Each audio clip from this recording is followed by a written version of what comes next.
now, my friends on TalkSport and Talk Radio, time now to turn to some of the more tragic stories of the weekend, and I say that as a West Ham fan. And our next guest, I feel, is my brother in suffering, my brother in pain, because my team, like his, has played 19, he's got 15 points. No, he's not a Southampton supporter, he's from Everton. In fact, he's the man behind the Toffee Blues podcast. His name, Thomas Robertson, and he joins us now. Thomas Robertson, sincerely, matey, commiserations, because we're in this rotten, leaky boat together. How far back do you date Everton's problems now? The kind of ongoing, the current problems date from when, would you say? When did the rot set in?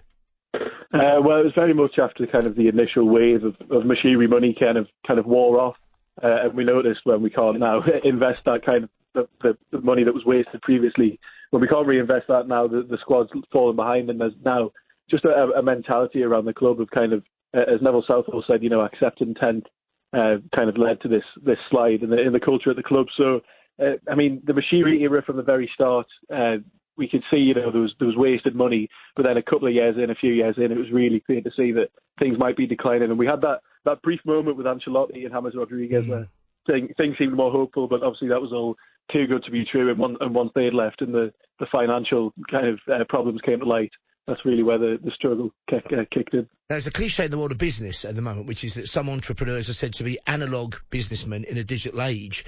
I do wonder whether your club, like mine, in fact, has also been caught in that kind of cliff step, because the money came in, the machinery money came in almost just before this whole notion of a project and moving forwards and trying to do things as a coordinated attack, bringing on the youth programme at the same time, improving recruitment at the same time, doing a kind of money ball and buying and selling players with more astute financial kind of sense.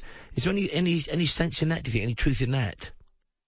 Well, I do think that makes a lot of sense, and I think it would be harsh to put all the blame on machinery. Of course, it's his money he's wasted, but he's also let this completely inept board continue for the past few years. Bill Kenwright has been hanging around for far too long, and if we wanted to turn into this more forward-thinking club, Kenwright should have sold up his shares and stepped aside, definitely as the chairman when the new owner came in, to allow, the right people to be appointed. But he's hung around, and of course the rest of the board have also been a shambles as well. But that does fall back to machinery, in that he's let his big interview on TalkSport the other day, he mentioned how important it was that the directors were local.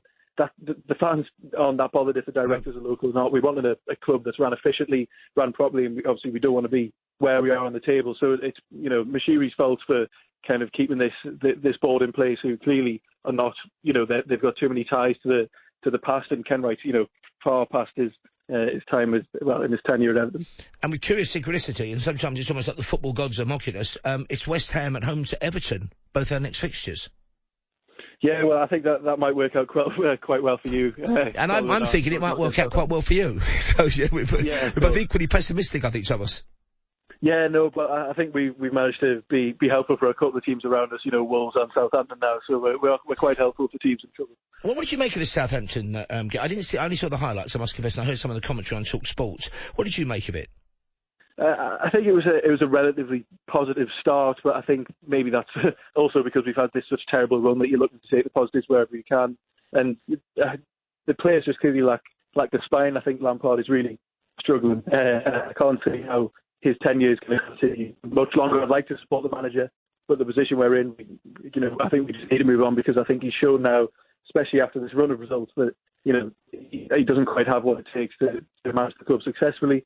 But I think the players on the pitch as well has now this mentality that even when we go, we're going to slip behind again. And kind of, I think a lot of the fans, were thinking after that first Ward-Prowse goal, the second one was always going to be inevitable. Yeah. And of course, at the moment, we've got, West Ham, Everton and Southampton firmly rooted to the bottom of the table. We can only look up to the likes of Bournemouth and Wolves at the moment. Now, we know there are no easy games in the Premier League, Thomas. What are your next few fixtures after your victory over West Ham like? Well, it kind of doesn't feel like it's going to get more positive anyway, because we've shown for a long time now that it doesn't really matter. As you mentioned, there's no easy games in the Premier League, but regardless of where teams are in the table, we are currently 19th. But then it really doesn't get much better coming up against Arsenal, who we know how well they're doing at the moment, and the Merseyside derby. I mean, Liverpool are struggling. It would be great to take points off them, and then Leeds, who, of course, are kind of in the mesh at the bottom. But they've been spending money in this January, which is scary to see as an Everton fan when we don't seem to be able to spend anything. Okay, and what would turn things around then for you? I mean, there are no quick fixes, but who would you who do you think feasibly would want to go to Everton as manager, and what would he or she do to actually turn things around? Maybe we need to think really radically outside the box. Well, I think the only clear prospect right now for several clubs, including ourselves, is Sean Dyche. But wasn't he at the Forest Leicester game though?